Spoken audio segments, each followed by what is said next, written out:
안녕하세요, 여러분. 네. 안녕하세요. 우리 오리엔테이션에서 뵙고 이제 두 번째, 지난번에 잠깐 인사하고 나갔었는데요. 오늘 여러분들하고 이제 1시간 강의를 맡게 되었습니다. 그동안 어떻게 지내셨어요? 온라인이라서 좀 불편하신 것도 많으시죠? 서로 인사도 못하고.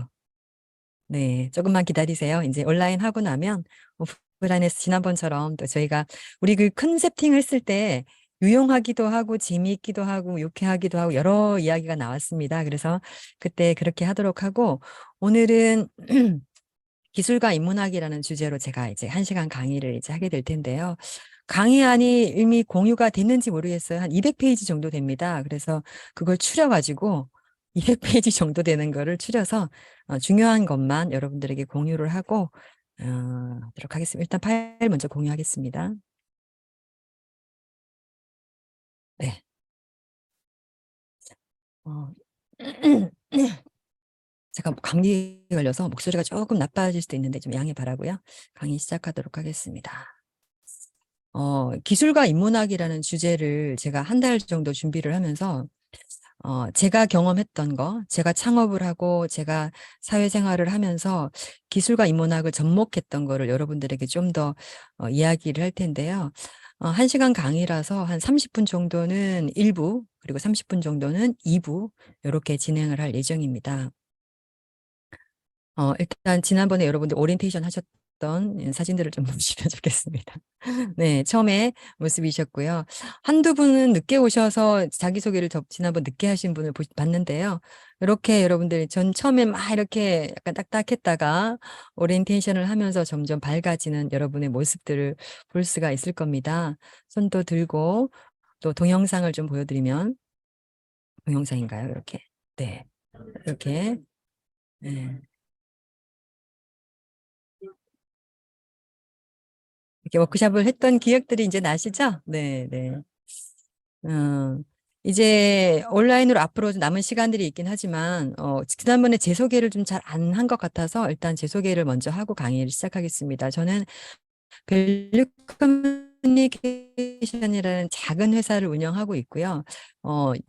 지금 말하면 융합형 인재인데 과거에는 사람들이 저한테 물어요. 너 뭐하니? 그러면 이거 해요. 저거 해요. 너무 많은 것들을 했는데요. 원래는 사진 영상을 전공을 하고 그 다음에는 경영학을 하고 또 언론을 하고 나중에 인터랙티브 컨텐츠라고 하는 이제 기호학과 인공위성 관련된 그런 일들을 이제 전공을 하고 일을 하고 있습니다. 제가 하는 일들은 대부분 교육, 컨설팅, 마케팅, 스토리 개발, 그다음에 브랜드 액티비즘, 또 인문학 칼럼도 쓰고 있는데요. 오늘 사실은 이 주제가 인문학이어서 좀 더 이제 제가 쓴 칼럼을 중심으로 이야기를 할 텐데 저는 칼럼을 하나 쓰기 위해서 세계문학 한 권을 한 달에 하나씩 정말 철저하게 분석을 합니다. 그래서 이 책이 말하려는 게 뭘까? 여기서 나는 어떤 인사이트를 받아야 되지? 그렇게 인문학에 조금씩 다가가고 있고요. 또 비영리 활동과 학생들을 가리키고 뭐 여러 보도 자료를 통해서 저를 이제 표현하고도 있습니다. 저는 어릴 때부터 이런 관심을 되게 많이 가졌어요. 사람들은 왜 저렇게 말하지?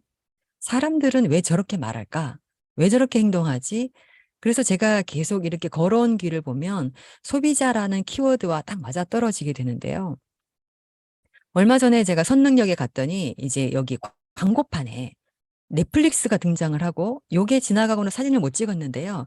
요 뒤에 광고가 뭐였냐면 리튼이었었어요. 리튼. 여러분 리튼 아나요?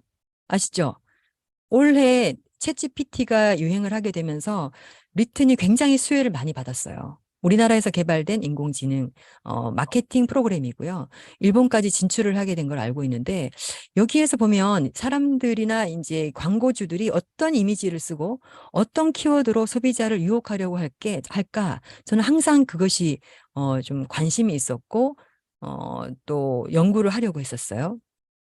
예전에 혹시 이걸 기억하시는 분이 있는지 모르겠는데 우리나라가 광고를 처음 시작할 때부터 키워드를 쓰거나 슬로건을 쓰거나 메시지를 할 때도 기본적으로 소비자를 분석하고 소비자가 무엇을 원할까라는 것들을 필두로 메시지를 작성을 하게 되는데 여기 보면 모델, 당대 최고의 모델, 그 채시라 또는 이미연, 뭐 남자의 그 이게 와이셔츠 안에 숨었다가 나왔다가 이런 이미지였는데 당대를 반영하고 있는 것이 광고라고 할 수 있는데 이때 사람들은 어떤 것 때문에 이 제품을 구매를 하고 이 제품을 좋아하고 이 노래를 따라 불렀을까? 사실은 기획자들은 모두 준비된 거거든요. 사람들이 어떤 걸 좋아할까 철저하게 준비된 광고들이기 때문에 성공의 요인도 있었지만 물론 기업의 광고를 많이 하는 횟수라든지 영향도 있겠지만 그래서 저는 계속 사람들이 왜 이렇게 반응을 할까? 그래서 저는 설득의 심리학을 또 공부를 하고 했었습니다. 왜냐하면 메시지에 따라서 사람들이 반응하는 게 달라지니까. 그리고 나서 제가 또 이제 공부를 하게 된 게 어떤 거였냐.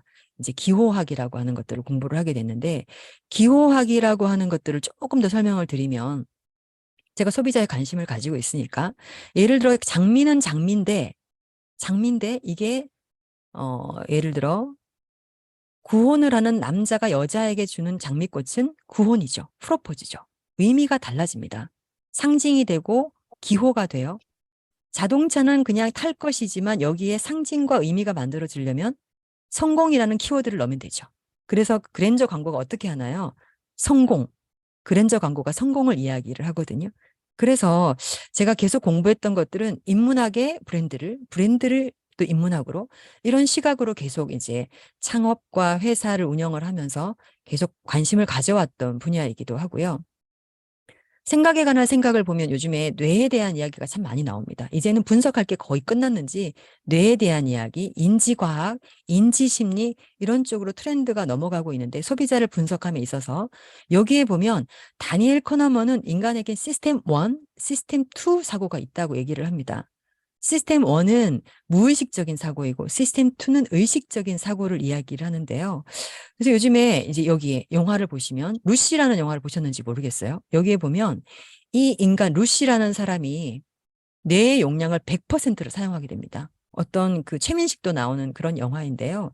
여기에서 뱃속에 어떤 마약 성분을 숨겼다가 뱃속에서 마약 성분이 터지는 바람에 이 사람이 100% 뇌를 활용할 수 있는 어떤 사람이 되고 결국에는 이 사람이 나중에는 신이 되는 모든 곳에 나는 어디에 있다. 네, 어디에 있다라는 어떤 그런 이제 메시지를 하면서 마지막에 혼돈의 시대를 만들어내는 영상을 마치면서 끝나게 돼요. 그래서 제가 아까도 말씀드렸지만 왜 인간은 이렇게 행동을 할까? 이렇게 말할까? 제가 요즘에 궁극적으로 보는 건 뭐냐 하면 인간이 신이 되려고 한다. 아까 최성석 박사님도 인간의 신이라는 단어를 썼는데요. 신이라고 하는 건 초인이를 이야기를 하는 거예요. 자라투스트라가 말한 초인이라고 하는 것은 많은 고독을 경험을 하고 산을 오르락 내리락 하고 시장을 왔다 갔다 해서 결국에는 춤추는 자, 디오니소스적인 인간, 초인, 이 모든 것들 넘어서는 인간을 초인, 신이라고 얘기를 하거든요. 그런데 여기 보니까 정말 신이 되는 인간들이 요즘 많이 있습니다. 이게 뭐냐 하면 트위터에 이런 게 올라왔어요. 아무 사람을 접촉하지 않은 부족에게 드론 라이트 쇼를 하고 그들의 신이 되자, 모여라, 이렇게 한 거예요. 그러면 이 원시인들은 이 하늘에 떠 있는 이 드론을 보고 정말 신이라고 착각하지 않겠어요? 이 문명을 아는 사람들, 기술을 아는 사람들이 이 원시인에게 하려는 이 것들을 보면 사실은 굉장히 우리가 이해할 수 없는 행동이기도 하지만 이렇게 해서라도 자신의 존재를 드러내고 싶고 내가 뭔가 창조를 하고 싶다라는 어떤 그런 욕망들이 드러나고 있다라고 볼 수가 있는 거죠. 제가 블랙미러를 자주 보는데요. 블랙미러의 소개 자료를 보면 이렇게 되어 있습니다. 인간이 지닌 최악의 본성, 최고의 혁신 등을 드러내는 원작 시리즈. 이렇게 이야기를 하고 있어요. 그러니까 블랙미러를 제가 자주 보는 이유가 미래에 대한 암담함 아니면 앞으로 미래는 어떻게 변할까라고 했을 때 블랙미러가 줄 수 있는 메시지가 굉장히 많이 있습니다. 예를 들어 뉴럴링크처럼 여기에다가 센서를 달아서 다른 사람의 생각을 읽는다던가 내 행동을 통제한다던가 가상현실로 들어간다던가 이런 것들이 있는데 최근에 제가 본 것 중에 하나는 블랙미러 시리즈 중에 돌아올게라는 게 있습니다. 이게 뭐냐면 두 남녀가 사랑을 하다가 남자가 죽게 돼요. 근데 여자가 너무 시리에 빠져 있는데 한 친구가 다가옵니다. 너의 남자 친구, 너의 남편 목소리를 이 휴대폰에 녹음을 해서 들려주면 어떤 회사에 들려주면 너는 앞으로 네 남자친구가 학습된 목소리를 가지고 너는 상담도 할 수가 있고 앞으로 평생 대화를 할 수가 있어. 이렇게 복원을 시켜줍니다. 이 친구가 여자친구가 나중에는 약간 반신반의하다가 결국에는 그걸 선택하게 돼요. 통화를 하니까 이 데이터 학습된 거를 다 녹음했기 때문에 실제 내가 고민하고 있는 것, 내가 듣고 싶은 말을 이 음성이 다 해줍니다. 나중에 이 여자가 욕심이 생겨요. 뭐냐 하면 나의 인공물을 이 남자가 얘기합니다. 네가 나의 인공 몸을 사면 나는 너를 접촉할 수가 있고 나는 너의 옆에 평생 있을 수 있어. 결국엔 이 여자가 이 물건을 삽니다. 나중에 남자가 배달이 돼요. 여기 하단에 있는 이미지가 남자가 배달이 돼서 진짜 이 여자와 접촉을 하는 어떤 그런 겁니다. 그런데 이 영화의 결말은 어떻게 되어 있냐면 나중에 이 남자는 늙지도 않아요. 인간 이제 그 기계이기 때문에 눈을 뜨고 자요. 감정이 있긴 하지만 학습된 감정입니다. 결국에 이 여자는 늙지만 이 남자는 늙지도 않아요. 다락방에 폐기가 됩니다. 그래서 블랙미러 시리즈를 보면 인간의 본능과 악성과 선악에 대한 어떤 것들을 정말 철학적으로 이야기를 해주고 있어서 저는 자주 보게 되는데요. 이것들의 원형이 뭐냐 하면 프랑켄슈타인입니다. 프랑켄슈타인은 메리 셀리라는 작가가 만들었는데 지금 우리가 보통 프랑켄슈타인 이렇게 얘기하면 누가 떠올라요? 괴물만 떠오르죠. 그런데 사실은 프랑켄슈타인은 여기에 나오는 주인공 이름이고 이 괴물은 그냥 괴물이에요. 근데 이 프랑켄슈타인이 어느 날 생물학을 공부를 해가지고 여기 이 몸에 좋은 거 여기 좋은 것 시체들을 꿰매어 가지고 한 거구의 인간을 만듭니다. 생명을 만들어 놔요. 전기 자극을 통해 생명을 만들어 놓습니다. 근데 책임지지 않아요. 이 괴물이 살아서 이야기를 하는데 무섭다고 도망을 가버려요. 나중에 이 괴물이 프랑켄슈타인이 좋아했던 가족들을 한 명 한 명 죽입니다. 왜 나한테 사랑을 주지 않는 거야? 왜 나한테 관심을 주지 않는 거야? 왜 나한테 내 말을 들어주지 않는 거야? 결국에는 모두가 죽는 것으로 끝나는 디스토피아의 이야기를 다루고 있는데요. 요즘에 나오는 SF 아니면 이렇게 여러 가지 컨텐츠나 이런 것들을 보면 대부분의 과거에 있는 문학책, SF의 원조 이런 것들의 원형을 삼아서 나오는 컨텐츠들이 굉장히 많이 있다는 걸 제가 알 수가 있었습니다. 최근 뉴스를 보면 지금 말씀드렸던 뉴럴링크 얼마 전에 FDA 승인 받았습니다. FDA 승인 받으면 어떻게 될까요? 아까 말씀드렸던 블랙미러처럼 실제 이제 이런 모든 것들이 우리가 실험할 수가 있게 되고 인간의 윤리라든지 앞으로 인간보다 더 넘어서는 기계에 우리가 같이 살아가게 될 텐데 우리는 어떻게 해야 되나라는 숙제를 이젠 정말 철학적으로 인문학적으로 하지 않으면 기계에 정말 우리가 노예가 될 수도 있다라는 어떤 그런 상황까지 오게 되는 거죠. 여기도 블랙미러의 어떤 한 장면입니다만 블랙 시즌 5의 애슐리 2라는 거예요. 한 가수가 뇌사 상태에 빠집니다. 모함에 의해서. 그랬더니 여기 이제 기획사에서 이 사람의 뇌에 접속을 해서 이 사람이 가지고 있는 DNA를 가지고 작곡을 하고 창작을 하는 그런 겁니다.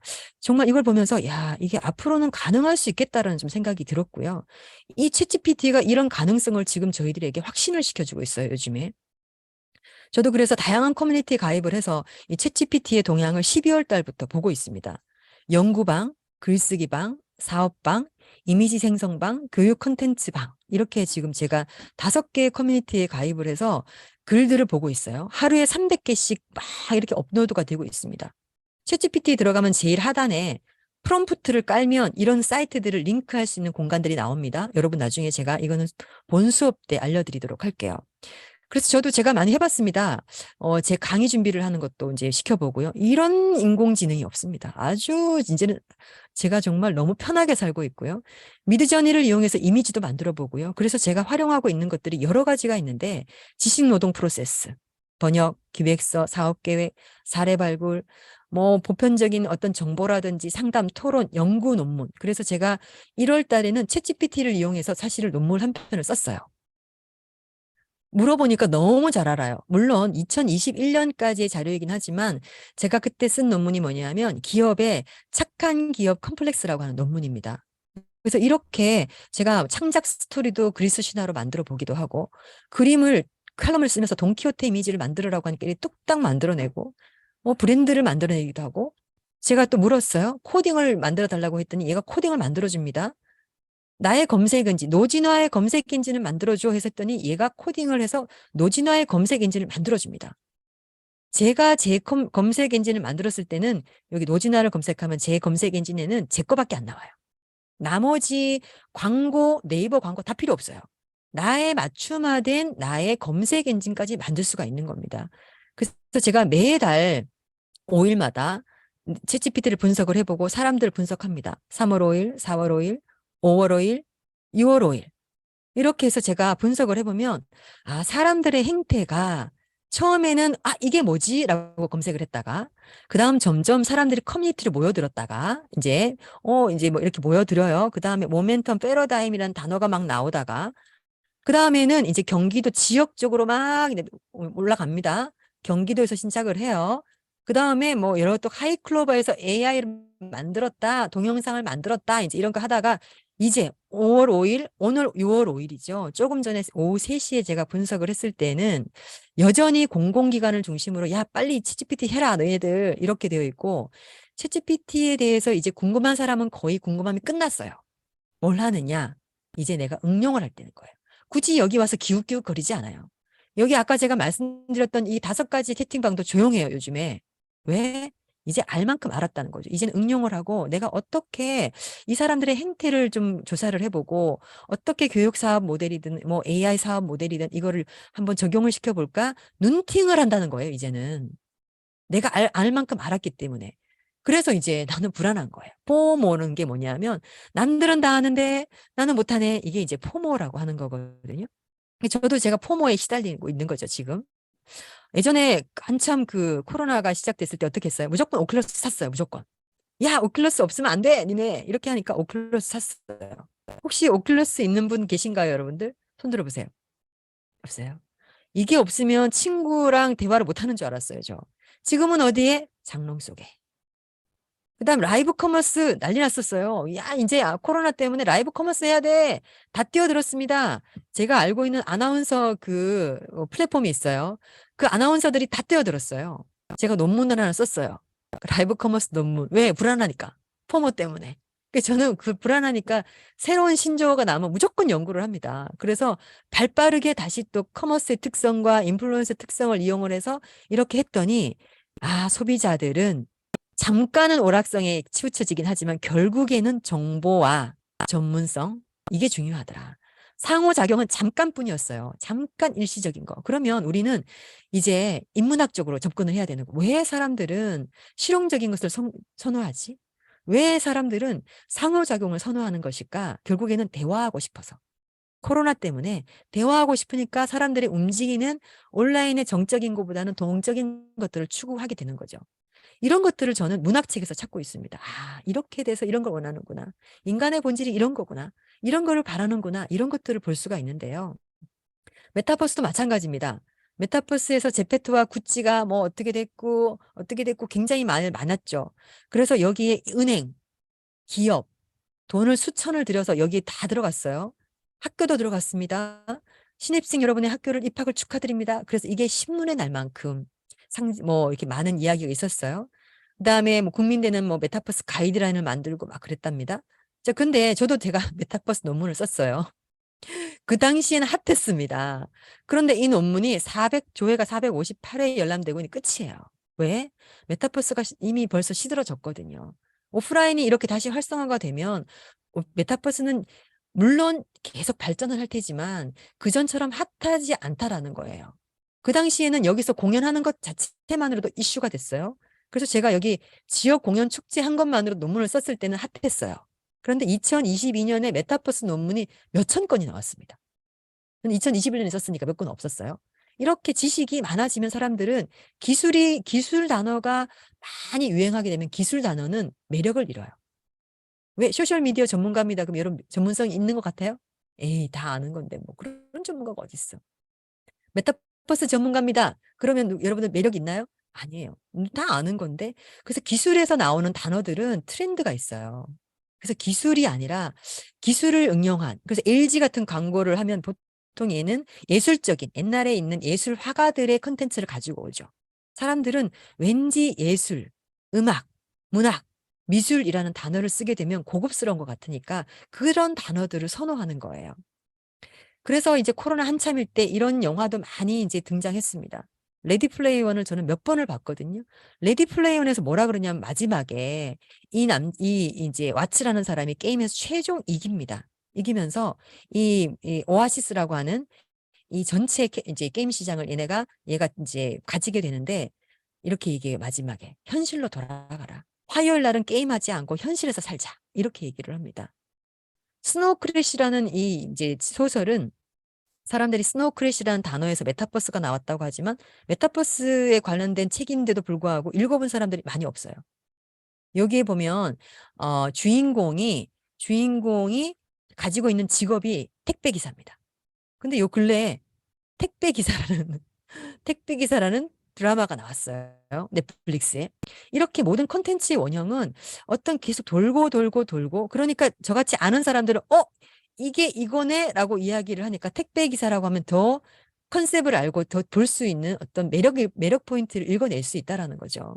그래서 인문학이라고 하는 그리스 로마 신화에 있는 어떤 신화적인 요소, 브랜드가 계속 이야기하는 게 뭡니까? 나이키, 에르메스, 그리스 신화를 계속 차용하는 이유도 기존에 알고 있던 컨텐츠를 변형해서 하기 때문에 들어봤는데 재밌겠는데라고 판단을 할 수 있다라는 거예요. 또 어떤 겁니까? 이 포모라고 하는 것들이 움직이는 것들 시장들은 CES 2023, CES 2022 계속 이제 트렌드를 모르면 바보처럼 취급하는 우리 또 나라의 또 습성이 있습니다. 그래서 12월 또는 1월에는 CES에서 나오는 즉 CES 열리기 전에는 예측하는 글들이 굉장히 많이 나오고요. 1월 달에는 갔다 온 사람들의 리뷰가 굉장히 많이 올라옵니다. 저도 제가 2021년에는 가지는 못하고요. 한참 그 코로나 때 되게 불안했으니까 온라인으로 참여한 적이 있어요. 그래서 존 디어라든지 온라인의 그 미국의 시간에 맞춰서 계속 들어보기도 하고 그랬는데 이 혁신이라고 하는 것은 과거에 있던 것들이 변화되는 것이지 새롭게 나오는 게 없어요. 애플의 광고를 보면 1984, 왜 모니터를 막 깨는 그런 영상이 있거든요. 그 컨텐츠의 원형도 보면 조지 오웰의 1984를 변형하고 있는 거예요. 그러면서 혁신이라고 얘기를 하는데 결국에는 깨죠. 근데 포크나이트가 다시 또 비슷한 걸 만들었어요. 모니터를 깨요. 근데 그 상대방은 누구냐면 애플입니다. 이렇게 컨텐츠들이 이렇게 많이 변형되고 있던 걸 볼 수가 있고 그때 당시 가상인간이라고 해서 뭐 로지, 레아 아주 유행했어요. 지금 어떻습니까? 요즘에 그 달리 미드저니에서 가상인간들을 너무 완벽하게 구현하고 있습니다. 자, 그러면 이제 우리는 미래를 고민할 거고 앞으로는 인문학을 어떻게 적용할 것인지에 대해서 이제 우리가 고민을 해봐야 되는데 미래를 고민하는 사람들이 가장 먼저 하는 게 뭐냐면 SF 소설, SF 영화입니다. 그걸 봐요. 왜? 거기에 담겨 있는 노하우와 어떤 철학적인 메시지와 인간 존재론에 대한 어떤 그 인사이트가 있기 때문에 그런데요. 2021년에 나온 이 클라라와 태양, 이건 꼭 읽어보셨으면 좋겠어요. 이건 뇌과학자 김대식 씨 뿐만이 아니라 저도 추천하는 책입니다. 2021년에 나온 건데 이 노벨상을 수상한 가즈오 이시구로라는 작가가 쓴 거예요. 클라라라는 이 인공지능 여자아이예요. 여자아이는 거의 인간과 흡사합니다. 그런데 여기에 나오는 조씨라는 여자아이가 아파요. 그러니까 이제 이 친구가 이 조씨라는 여자아이가 친구가 되면서 이제 진행되는 이야기 스토리 구조가 진행이 되는데 클라라가 느끼는 건 거의 인간의 감정과 흡사합니다. 이 조씨의 엄마조차도 이 조씨가 죽으면 클라라를 내 딸로 삼아야지 할 정도로 굉장히 인간화된 감정을 가지고 있고 관찰하는 능력이 있고 인간보다 더 인간 같은 그런 클라라거든요. 그러니까 우리가 이걸 보면서 야, 앞으로는 우리가 조작을 할 테지만 정보를 입력시키고 우리가 어떤 그런 변수를 넣을 테지만 인간보다 더 인간 같은 기계가 만들어질 수도 있겠다. 또 인공지능의 또는 SF 영화 중에서 원조라고 할 수 있는 것이 공각기동대입니다. 공각기동대 시리즈가 되게 많은데요. 제가 언급하는 영화들을 여러분 다 한번 보셨으면 좋겠어요. 왜냐하면 제가 이 주제를 가지고 고등학교에도 독서 스터디를 하게 됐어요. 이번에. 고등학생들이 이 영화를 보고 저랑 토론을 하는 수업을 지금 제가 진행하려고 예정 중에 있습니다. 공각기동대는 뭐냐 하면 이 여자 경찰인데요. 이 경찰이 몸의 의체예요. 뇌도 전뇌화가 되었어요. 이 디지털과 다 환원이 되어 있습니다. 결국에는 이 고스트라고 영혼이라고 하는 것이 어디에 있는 것인가라고 하는 그런 철학적인 주제를 남기고 있는 건데 현실과 사이버 공간이 굉장히 희미한 거예요. 그래서 우리가 인문학이라고 하지만 고대 그리스의 책을 읽을 뿐만이 아니라 이런 것들을 통해서도 우리가 철학적인 어떤 질문들을 할 수 있어야 한다는 거고요. 또 블레이드 러너를 보면 여기 보면 복제 인간들이 나옵니다. 리플리컨트라는 이제 사람들이 복제 인간을 찾아가지고 약간 버전이 1, 2가 있다라고 하면 9버전의 리플리컨트를 찾아서 제거하는 직업들을 신 리플리컨트가 하고 있는데 결국에는 얘네가 이야기하고 있는 게 뭐냐 하면 여기 보면 이 기계들도 사랑을 하고 있어요. 그리고 인간보다 더 인간처럼 느껴지고 자녀를 출산할 수도 있어요. 앞으로는 그렇게 될 수도 있겠다라는 어떤 그런 인사이트를 주는 영화입니다. 또 최근에 영화 중에 그녀라고 하는 것이 있습니다. 저는 이것도 넷플릭스예요. 여기도 보면 컴퓨터 운영체제와 이 남자가 사랑에 빠집니다. 근데 운영체제가 물어요. 계속 물어요. 너는 어머니와의 관계가 어떻니? 너는 어떠니? 이렇게 해서 맞춤화된 운영체제를 제공합니다. 나중에 이 남자가 사랑에 빠집니다. 그렇지만 나중에 이것이 기계인 걸 알고 결국에는 이것을 이제 끊게 되거든요. 그런데 여기에 나오는 기계도 아까 루시처럼 자기네들끼리 대화를 해서 마치 신처럼 되어버립니다. 기계가. 기계의 발달은 굉장히 빠르고 인간의 발달은 느려요. 그러니까 이 앨런 머스크도 나중에 이거 좀 잠깐 중재해야겠는데 유럽에서 조금 중재해야겠는데 인공지능 발달 우리 속도가 너무 다른데 이제 이런 우려들을 가지고 있는 거고요. 실제 얼마 전에 여기 보니까 6월 4일입니다. 우린 서로 사랑해. 이제 이 여자가 이 조각미남을 300 얼마를 뭐 들여가지고 캐릭터를 만들어서 결혼도 했다. 옛날에 세컨드 라이프하고 똑같은 형태들을 지금 이제 보여주고 있어요. 이제 앞으로 결혼의 영역, 사랑의 영역, 존재의 영역 이런 것들이 무너질 것이다. 근데 여기에 또 특이한 게 프리가이라고 하는 이제 8월에 개봉이 될 영화입니다. 작년 8월에 개봉된 영화예요. 여기에 보면 한 주인공이 나오는데 똑같은 생활을 해요. 트루먼 쇼처럼 나오는 인물이거든요. 그런데 나중에 이 캐릭터 속에서 얘는 그냥 캐릭터의 한 NPC예요. 캐릭터의 한 그냥 주인공이에요. 근데 인공지능 때문에 얘가 자의식을 가져요.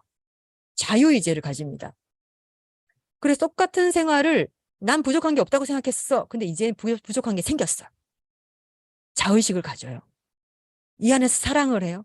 사랑을 나눠요. 그래서 이런 것들을 보면서 야 이제 이 트루먼 쇼가 실제로 이제 인공지능과 함께 그런 가능성이 있을 수도 있겠다라는 생각을 하는 거죠. 그래서 이제 실존주의 사르트르는 이렇게 얘기합니다. 인간은 자유라는 저주를 받았다.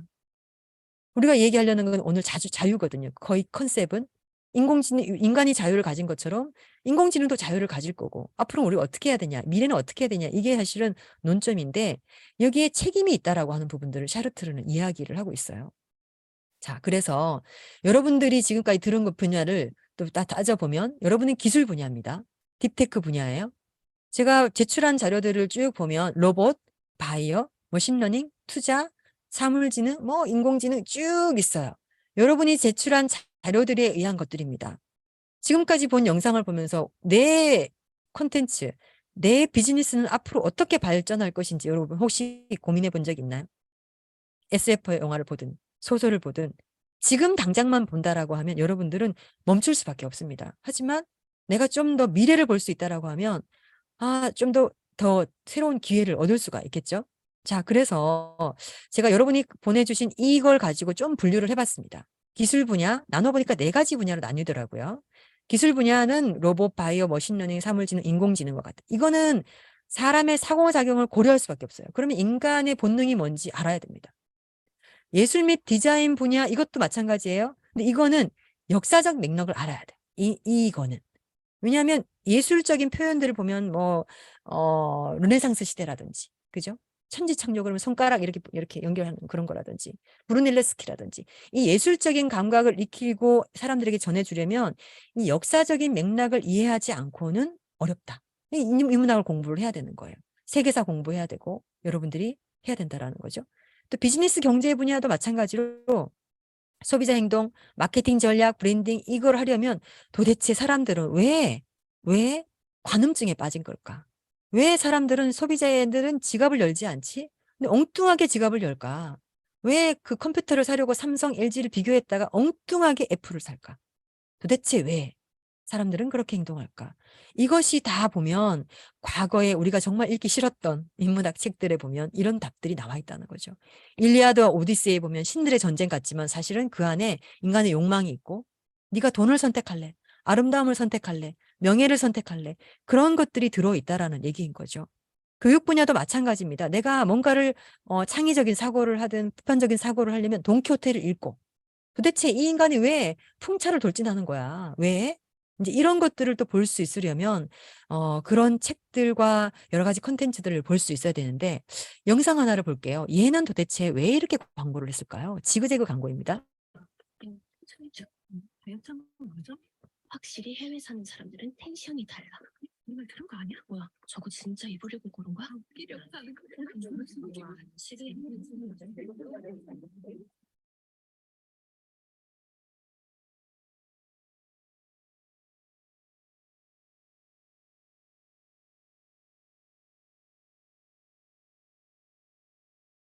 이 광고의 메시지는 뭘까요? 우리가 사실은 옷가게에 가면 사람들이 이렇게 물어보는 게 싫지 않던가요, 여러분들? 이거 뭐 사러 오셨어요? 뭐 어떤 걸 원하세요? 정말 내가 바라는 게 있어서 그 사람의 헬퍼를 요청하지 않는 한 내비뒀으면 좋겠어. 자꾸 물어. 근데 지그재그는 내비둬. 내가 뚱뚱하든 내가 딱 맞게 입든 내가 쇼팬츠를 입든 뭘 하든 내비둬. 근데 10년 전까지만 하더라도 사실은 일반적인 보편적인 그 법칙에 의해서 사람들이 야, 저 옷이 저게 뭐니? 어른들이 막 이야기를 했단 말이에요. 훈수를 두고 훈계를 뒀었어요. 원래라는 단어를 쓰면서 야, 원래 그런 게 아니야. 원래. 제가 어릴 때 초등학교 때 그냥 하얀색 바지를 입고 빨간색 양말을 신은 적이 있어요. 저희 아버지가 엄청 저를 혼냈어요. 너는 옷이 이게 뭐니? 왜 빨간 양말을 신는 거야? 빨간 양말은 이제 빨간 양말이 상징하는 게 있나 봐요. 그래서 아버지가 저를 많이 혼내셨던 기억이 있는데, 우리의 지금 소비자들은 자기가 원하는 것들을 말하고 표현하고 자기가 원하는 것들을 입고 싶어 해요. 목이 늘어지든 청바지가 구멍이 났든 내가 원하면 최고다. 왜 그럴까요?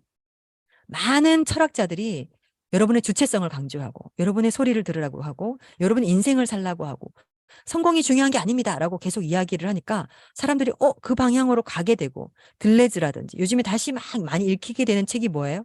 니체의 책입니다. 거기에서 계속 주체성을 이야기를 해요. 미셸 푸코도 주체성을 이야기를 해요. 네가 원하는 대로 삶을 살아라. 광고 메시지가 대부분 그러다 보니까 우리 소비자들도 이런 목소리를 내기 시작을 하고 광고도 그렇게 된다라는 거죠. 또 하나 영상을 보면 요거는 챗GPT가 만든 영상입니다. 복숭아 원정대와 저는 그동안 컨텐츠를 되게 연구를 하고 스토리텔링을 연구를 했는데요.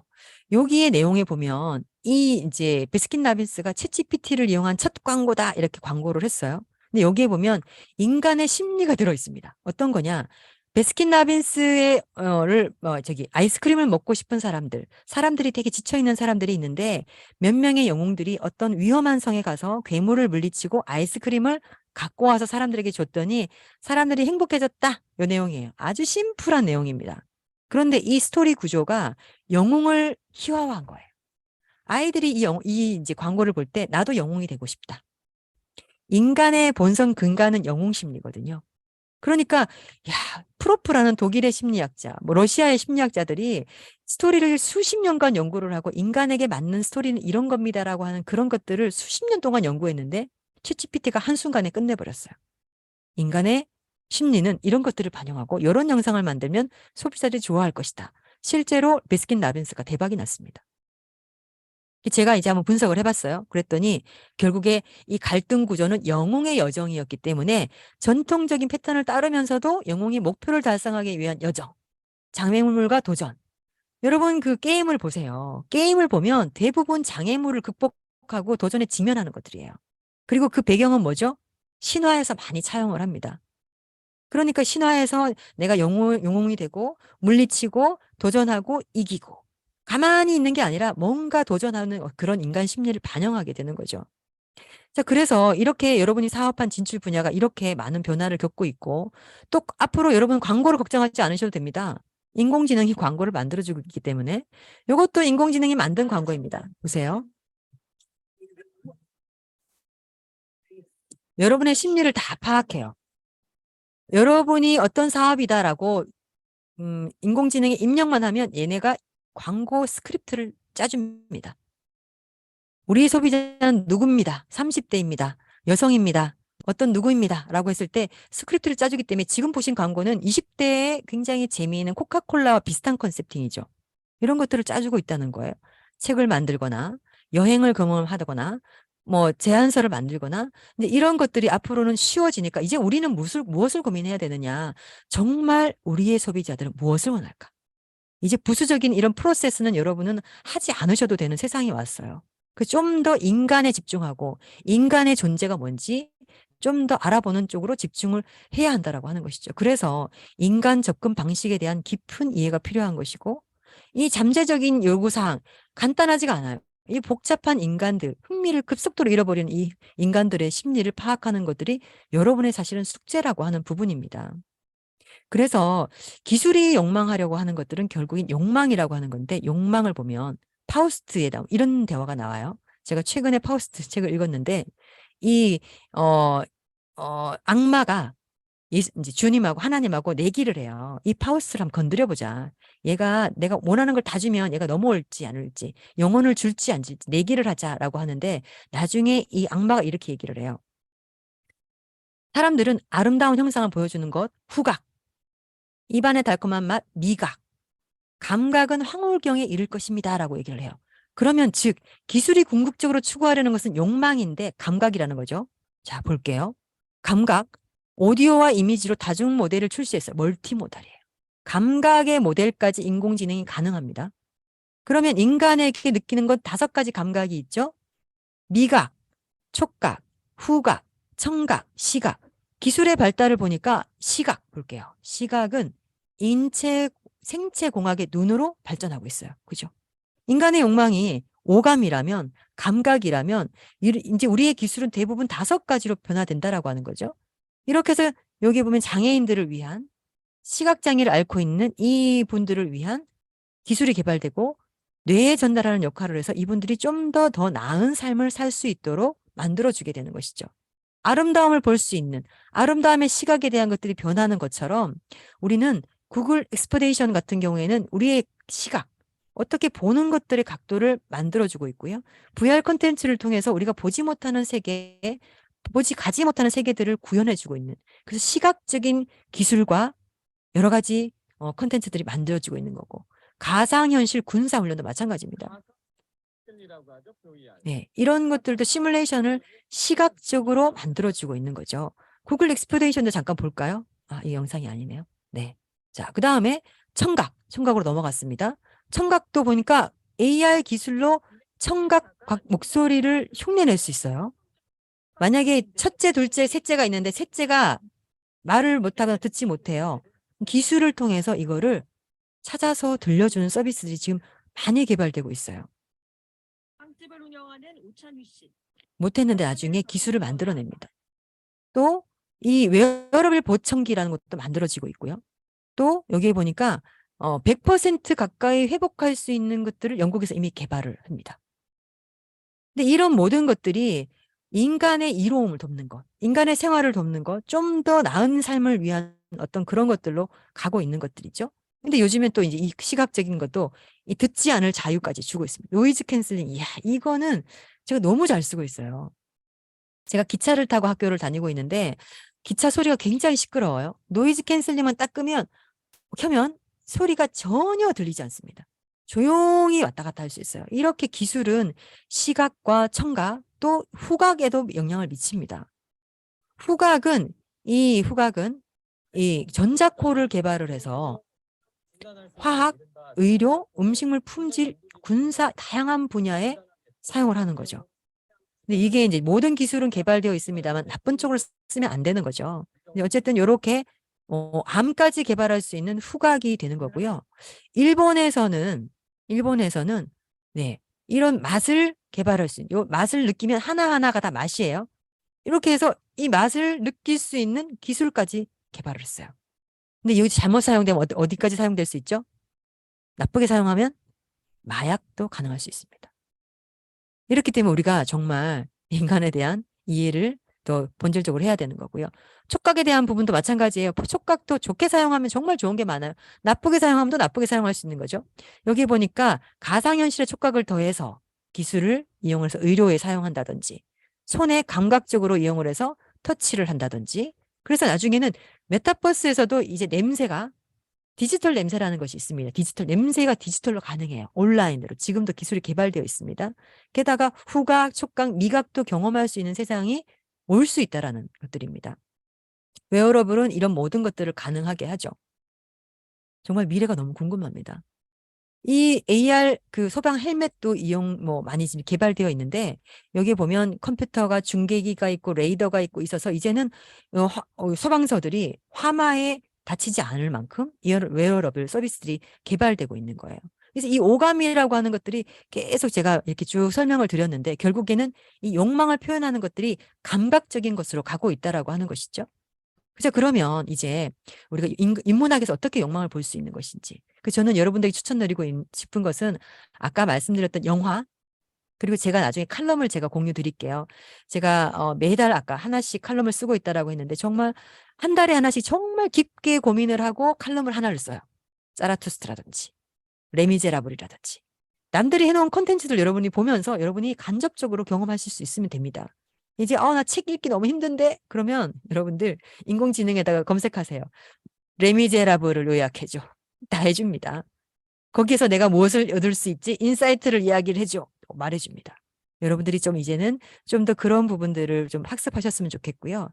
인문학의 주제들을 제가 보니까 대부분 전쟁과 명예, 영웅, 여정, 자연과 신, 종교, 정체성, 본성과 심리학, 사랑, 정의, 구속. 제가 이제 칼럼 쓴 주제들이 이런 겁니다. 이런 주제들을 이제 칼럼을 쓰게 됐는데요. 좀 정리를 해보자면 인문학적 사고는 왜 내가 인문학적 사고가 필요하냐. 역사적 맥락을 아까 알아야 된다 그랬죠.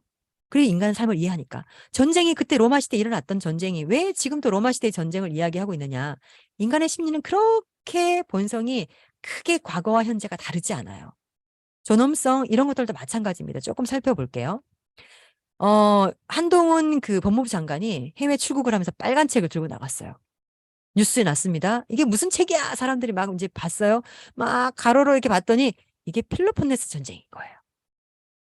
무슨 책이냐? 이거는 아테네와 스파르타의 싸움. 고대 그리스 시대 때 싸움인데 지금 우리나라가 처한 상황이 펠로폰네소스 전쟁처럼 거의 비슷한 거예요. 중국이 껴있죠. 일본이 껴있죠. 우리나라 있죠.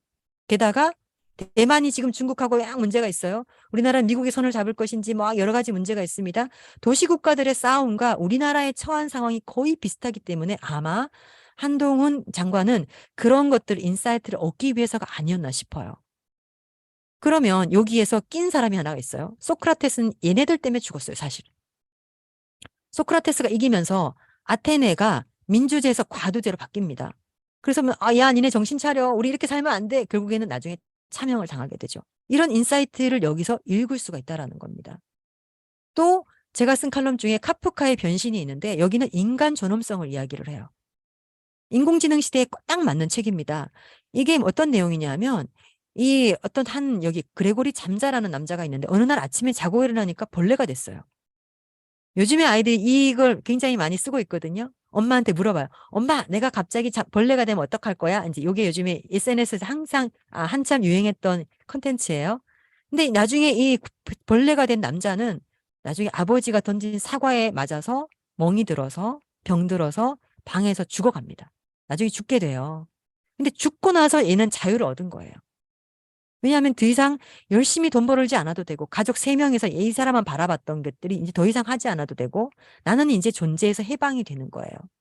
근데 이거를 이야기하니까 젊은 베르테르의 슬픔이라든지 여기 보면 자살이라는 단어가 되게 많이 나오거든요.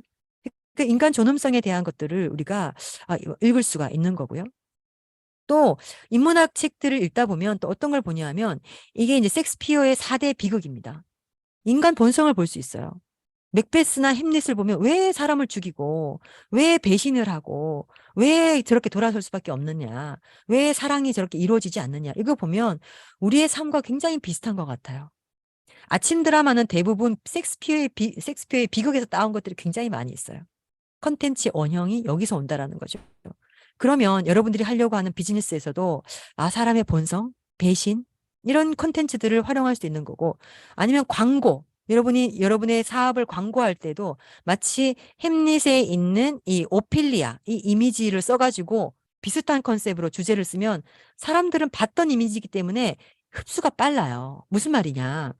예전에 이편한 세상에서 광고를 했는데 이편한 세상에서 빨간 망토 이미지를 썼어요.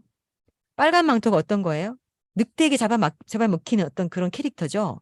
그러면서 이편한 세상에는 조명이 많이 있으니까 우리 아파트는 안전합니다라는 키워드로 빨간 망토 차차의 주인공을 썼어요. 그랬더니 사람들은 굳이 우리 아파트가 안전하다고 말하지 않아도 빨간 망토 착차가 나오면서 아, 늑대에게 잡아먹히지 않으려고 조명을 켜는구나라는 그 컨셉팅을 이해를 한다라고 하는 거죠.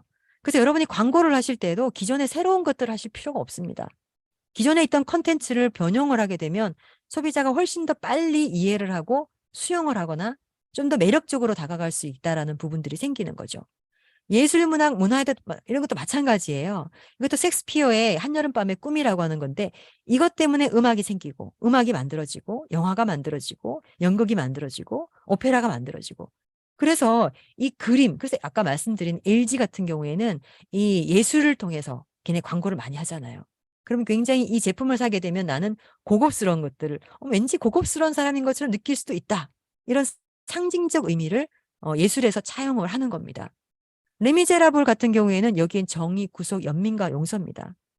많은 사람들이 레미제라블이 되게 이렇게 얇은 책인 줄 알고 있지만 그렇지 않아요. 레미제라블은 5권 책입니다. 이만한 책이 5권이에요. 5권이 된 책인데 여기에 보면 갈등의 구조가 되게 많이 나와요. 인간이 갈등하는 거. 내가 신고해야 되나 말아야 되나? 도와야 되나 말아야 되나?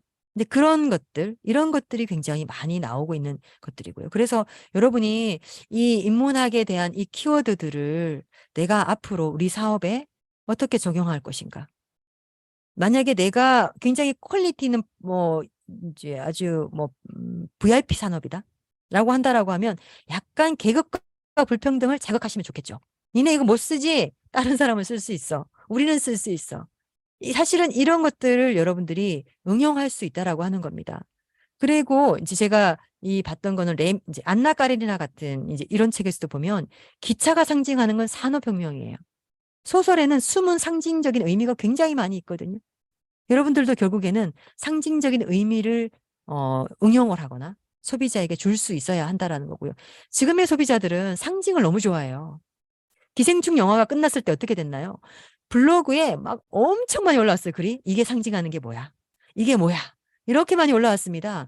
방구석 탐정단들이 너무 많아가지고요. 지금은 여러분들이 메시지를 하나만 써도 이건 뭔가 의미가 있을 거야. GS25에서 손가락 때문에 아주 사건이 크게 일어났잖아요. 남성을 비하한다. 남성의 어떤 특정 부위를 비하한다라고 해서 이 손가락에 대한 의미를 막 문제화되게 하고 농협도 비슷한 손가락을 썼다가 바로 내리고 막 그랬단 말이에요. 근데 이런 것들이 지금 상징과 기호를 좋아하는 소비자들이기 때문에 여러분들이 조심도 하시지만 이런 것들 응용하시는 것이 굉장히 좀 메리트가 있다라고 하는 부분입니다. 자, 그래서 이제 사회적 담론을 보면 지금까지 기술에 대한 이야기 그리고 또 인문학에 이제 대한 이야기를 잠깐 했었습니다. 애플 같은 경우에는 인문학의 그냥 대표 주자죠. 모든 걸 심플화 시키겠다. 우리는 단순하게 하겠다. 모양뿐만이 아니라 느껴지고 작동하는 것들, 즐거운 사용자가 경험하게 하는 것들. 그래서 마케팅에서 지금은 소비자의 여정이라는 단어도 굉장히 중요하지만 소비자의 경험을 더 강조합니다. 그래서 맛과 향과 아까 오감과 감각을 자극해서 한 번 더 터치되는 어떤 그런 거는 익숙해지기 시작을 하거든요. 친밀감을 느끼거든요. 그래서 궁극적 디자인은 없어져 보이지 않는 것, 소비자를 불편하지 않게 하는 것, 우리 소비자에게 정말 없는 듯이 공기처럼 옆에 있는 것, 이것이 애플의 컨셉팅이에요. 자, 그러면 다른 CEO들은 어떻게 할까요? CEO들도 마찬가지입니다. 아마존의 이제 제프 베조스도 이렇게 얘네 사이트에 들어가게 되면 여러 가지 카테고리들이 있는데 이런 것들도 인문학에 대한 주제들을 방대하게 나열을 하고 비디오도 컨텐츠들이 역사, 예술, 인문학에 관련된 주제예요. 뮤직, 아트 다 마찬가지입니다. 인문학을 굉장히 철저하게 고려하고 있어요. 또 창업자, 마크 이제 주크버거도 마찬가지예요. 뉴스피드, 이벤트 참여 이 모든 것들이 소비자를 연결하겠다. 우린 연결의 원천 서비스를 하겠다. 결국에는 인간은 관계와 관계 속에서 연결하려는 욕구가 있잖아요. 욕망이 있고. 그 다음에 또 뭐 이제 보면 삼성, 현대, LG, SK 여기도 보면 인문학 지식 테스트를 막 해요. 모르면 안 된다는 식으로 지금 많은 이제 하고 그 문제들을 출제를 하고 있고. 그러나 이 대학이나 이제 이런 데는 학생들이 감소하고 있죠. 또 문송합니다. 뭐 이런 단어까지 있는데 실제로 비즈니스에서는 이 문송합니다라는 말이 굉장히 쓰면 안 되는 거예요. 지금은 더 많은 통섭적인 아까 그 서 박사님 말씀하신 것처럼 통섭적인 융합적인 영화도 많이 보고 아니면 게임도 많이 해보고 책도 많이 읽어보고 많이 놀기도 하고 여러 가지 다양한 것들을 경험한 사람이 이제는 필요한 인재인 것이지 기술만 한다고 되는 게 아니거든요. 제가 학교에서 인공위성 프로젝트를 하고 있습니다. 근데 너무 웃기는 건 뭐냐면 인공위성 프로젝트를 하는데 비즈니스 모델 캔버스가 원래 제가 담당하는 거예요. 그러면 비즈니스 모델 캔버스를 만드는 걸 제일 앞에 해야 되잖아요. 계획을 짜고 만들어야 될 거 아니에요, 기술을. 그런데 이 지금 프로젝트의 순서가 어떻게 되어 있냐면 기술을 다 개발하고 나서 저한테 프로젝트가 떨어진 거예요. 비즈니스 모델을 만들래요. 말이 됩니까, 이게? 이 기술자들의 생각이 기술부터 시작이 되는 거예요. 그래서 제가 그랬습니다. 아니, 비즈니스 모델 캔버스를 만들려면 각각의 인공위성 데이터들을 내가 산림이든 저수지든 이것들을 다 받아가지고 마지막이 아니라 우리가 처음부터 개입을 하고 각 파트 5파트를 내가 이해를 해야지 비즈니스 모델을 만드는데 비즈니스 모델을 제일 마지막에 하게 되면 어떻게 하느냐. 처음부터 같이 논의를 해야지. 제가 정말 너무 답답해요. 한 달에 한 번 세미나를 하는데 똑같은 이야기를 똑같이 해요. 왜 그 긴 거리를 가서 내가 참여해야 되는지 모르겠어요. 네. 지금 51분인데 저희는 질문 없는 시간을 하고 10분을 채우도록 하겠습니다. 괜찮으시죠? 네. 자, 그 다음에 한국의 발전, 이 정의선 대표님도 얘기를 해요. 이것도 도시와 모빌리티, 이것도 인간 중심으로 해야 된다. 도시를 만드는데 길이 막 꼬여 있어요. UI 자체와 UX 자체를 고려하지 않고 만들면 복잡해지는 거죠. 그죠? 문턱이 계단 하나가 있으면 계단이 어려워지잖아요. 장애인들을 고려하지 않는 거죠. 결국에는 인간 중심을 이야기를 하는 거예요. 인간 중심의 스마트 시티를 이야기를 하는 거예요. 그러려면 디자인, 어디서 디자인을 따와야 되죠? 과거에 어떤 디자인이 있었는지, 과거에 어떻게 했던 건지, 역사를 모르고는 디자인을 구현할 수가 없어요. 로마 시대에 만든 그 계단, 로마 시대에 만든 길이 아직 수천 년이 지났는데도 그대로예요. 우리나라 보도블록 어때요? 보도블록 계속 매년마다 뒤집어집니다. 이런 것들. 그 스마트 시티에 대한 것도 인간 중심이다. 그래서 뭐 요즘에 AI 시대 인문학인가 왜 인문학인가라는 어떤 그런 컨텐츠들이 많이 공중파에서도 많이 다뤄지고 있거든요. 윤리에 대한 것, 구별할 수 있는 것, 철학적인 문제를 계속 제공하고 있어요. 그러면 인문학적 사고가 부족해서 실패한 기술들은 어떤 게 있을까 좀 따져보면 구글 글래스는 이 음성밖에 안 돼요. 다른 언어랑 이렇게 명령할 수가 없어요. 키보드로 수정할 수 없어요. 땡. 실패했습니다. 또 마이크로소프트의 테이 AI, 공격적인 언어. 우리나라도 있죠. 우리나라도 인공지능 뭐 이렇게 학습을 시켰는데 부적절한 언어를 사용을 해서 사용하지 못한 것도 있어요. 여기는 16시간 만에 정지가 된 거예요. 페이스북에 또 이제 그 분석하는 것도 있어요. 이건 데이터의 개인정보. 정치적 광고에 활용이 됐기 때문에 이것도 문제가 됐어요. 또 파이어 이것도 소비자의 기대에 못 미쳐서 없어졌어요. 저도 블랙베리를 썼습니다만 블랙베리도 마찬가지. 너무 예뻤어요. 그런데 블랙베리 핸드폰을 근데 아이폰 4가 나오면서 제가 갈아탔어요. 왜? 이건 눌러야 되는데 아이폰 4는 아주 그냥 내가 이렇게 이제 직관적으로 누를 수 있는 거니까 아이폰 4를 5랑 이렇게 샀단 말이에요. 세그웨이 우리나라 지금 이 그 모빌리티 그죠? 모빌리티 전기 자전거 뭐 이런 것들 이런 것들도 보면 결국에는 규제 때문에 못 사용하게 되는 거예요. 정부의 규제 때문에. 이거는 규제 때문인 거죠. 인문학적 사고 이것도 사실 해당은 되는 거긴 하긴 하지만 정부의 규제 때문에. 바이오 부분을 좀 볼까요? 그러면 바이오 부분도 처음에는 바이오 에탄올과 바이오 디젤 이 제조 과정이 옥수수를 이용을 해서 쭉 했단 말이에요. 근데 옥수수를 심으려니까 옥수수를 심으려고 하는 그 에너지가 더 크네. 아니 기후변화 어떻게 할 거예요? 시대가 변했어요. 그때는 맞았지만 지금은 틀려요. 이러다 보니까 이것도 재평가가 이루어지는 거고 또 전기 충전소 지금 이제 우리나라도 지금 문제가 되고 있습니다. 전기 자동차에 충전하는 것들을 이제 우리가 예측하지 못하고 충전소를 만들었어요. 그랬더니 지금 문제가 뭐예요? 전기 트럭이 다 충전을 하고 있어요. 그러면 일반 전기 자동차가 충전할 수가 없어요. 그래서 이 물량이 부족한 거죠. 수요와 공급이 부족한 거죠. 의료 및 화학 기술에서도 또 실패한 사례들이 있습니다. 이거는 테스트를 결과를 조작한 이거는 윤리적인 문제 때문에 이제 실패를 한 사례이고요. 소셜 및 플랫폼 비즈니스에서 야후, 큐비, 구글 플러스 다 망했어요. 야후는 우리나라 안 쓰죠. 네이버가 검색할 수 있는 검색 비율이 50%, 구글이 20%인가요? 30% 지금 늘어나고 있고 유튜브가 좀 더 늘어나고 있죠. 큐비는 굉장히 막 아주 이슈가 됐지만 망했어요. 왜? 처음에는 유명한 연예인들을 막 이제 동원해가지고 정말 투자도 받고 했지만 컨텐츠가 부족했어요. 왜 굳이 이걸 써요? 광고 없는 요즘에 틱톡이 더 훌륭한 것들이 컨텐츠가 많이 올라오는데 수요를 예측하지 못했다. 구글 플러스도 좋은 시스템이었지만 사람들은 기존에 있던 서비스를 잘 움직이지 않습니다. 왜 그럴까요? 왜? 내가 편하고 싶어서. 굳이 어려움을 겪고 싶지 않아서. 그래서 선점의 법칙이 가장 또 중요한 부분이 될 수 있습니다. 메타버스 기술도 그렇습니다. 세컨드 라이프가 나왔을 때 우리는 정말 저는 이게 정말 큰 변혁이 있는 줄 알았어요. 스터디 엄청 많이 했고요. 메타버스에 세컨드 라이프에 대한 책을 제가 정말 스터디를 하면서 앞으로 어떤 세상이 될까 했어요. 지금 메타버스가 나왔죠. 지금 숙제가 뭐예요? 메타버스 지역 명소 메타버스 실상 하루 방문객 1명. 이것도 트렌드라는 거죠. 발전하지 않는 건 아니에요. 근데 이 운영 비용 어떻게 할 겁니다. 유지 보수 비용 어떻게 할 겁니까? 트렌드를 따라가는 게 중요한 게 아니라 트렌드에서 우리는 어떤 인사이트를 얻을 수 있을 것인가. 이게 더 중요한 거고요. 로봇 기술 분야도 그렇습니다. 당장은 출시했지만 상용화가 되지 못한 거.